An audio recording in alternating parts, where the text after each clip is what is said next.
Especially in professional football, we see strength exhibited in a lot of ways. It's usually external, and that's what people refer to. But to me, quiet strength is what comes from the inside. And it's that strength of purpose, it's that strength of character that you get from something internal. And to me, it comes from the Spirit. And knowing that God is in control of things, and it gives you the strength to move forward and persevere and stay true to what you believe. And to me, that's the most powerful strength of all. Over the last 30 years, I've coached and played in the National Football League and been around some tremendous people. I've learned a lot about football. I've learned a lot about life. And in the last 5 or 6 years, several of the people that I've worked with have said, you ought to write a book. I never wanted to do that. I'm a very private person, and I didn't want to necessarily put myself out in the spotlight. Didn't want to come across as a person who seemed like they had all the answers. But after we won the Super Bowl, I got a couple of cards in the mail from people who saw our post-game celebration. And they saw me on the victory stand, really just with a short message about how important Christ had been in my life.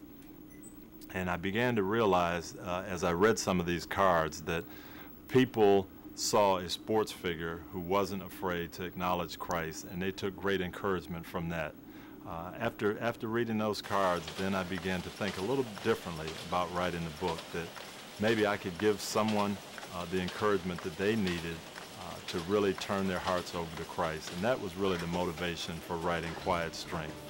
I think no matter where the Lord places you, you have an impact on that community or that environment. And it can be something as public as the Super Bowl, or it can be something as private as a one-man job that you're doing, helping anyone. People look at the way you do your business, the way you handle yourself, and you have an impact on one person at a time. And I think you can use that philosophy of showing how the Lord works in your life, and you can impact millions, or you can impact that one person that you have personal contact with. One of the things I've found out about the Lord is He doesn't always give us smooth sailing. He doesn't always give us downhill rides on our bicycles.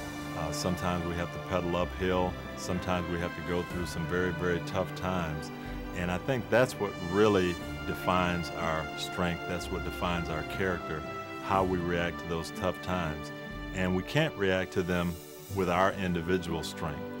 It has to be what's inside. It has to come from the Lord. And to me, that's what really having a quiet strength is all about. Understanding it's not my power, but it's that quiet strength of the Lord.